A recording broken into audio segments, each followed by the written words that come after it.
Magandang araw mga sangkay, ito na naman ang inyong panaderong waray magbabalik. So ayun pala, samahan nyo po akong gumawa ng iba't ibang klaseng simpleng mga tinapay na kung tawagin nga ito ng ating ibang viewers ay makalumang tinapay.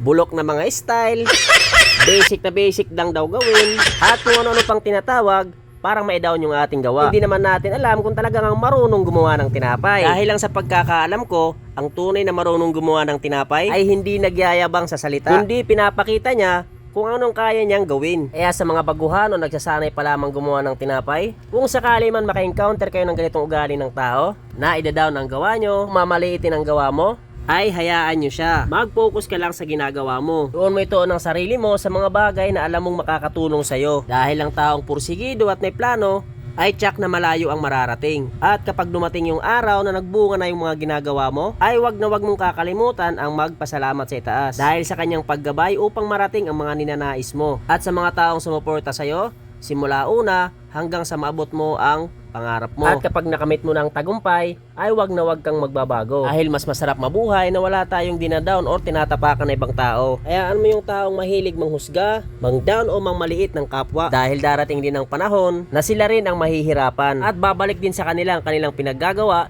na hindi maganda sa kanilang kapwa. Habang ikaw ay kontento na sa buhay mo dahil nakamit mo na ang gusto mo, dahil sa iyong pagpupursige, at yung dating taong naninira sa'yo, nang mamaliit sa'yo or nang dadown sa'yo, ay wala pa rin pagbabago. Ay nandoon naninira at ang mamaliit pa rin.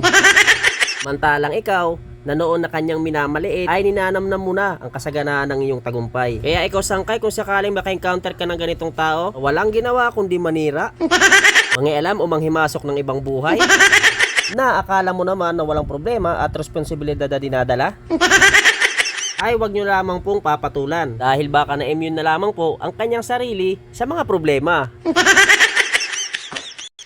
Kaya ikaw sangkay, kung ano man ang pangarap mo ngayon, ano man ang plano mo sa buhay, ituloy mo lang. Dahil nasa atin pa rin o nasa sarili pa rin natin kung paano tayo kikilos para makamit natin yung mga bagay na gusto natin. Kung may mga opinion ka mang naririnig, pakinggan mo. Pero hindi ibig sabihin nun ay susundin mo kahit na hindi ka sang-ayon. Tandaan mo, nasa sayo pa rin ang desisyon. Hindi ka pwedeng dumepende sa iba dahil ikaw ang nakakaalam sa mga plano mo o gusto mo sa buhay. O siya mga sangkay, hanggang dito na lamang yung ating video. So ayun, bali shoutout muna sa ating iba nating sangkay na si Japet Hecto.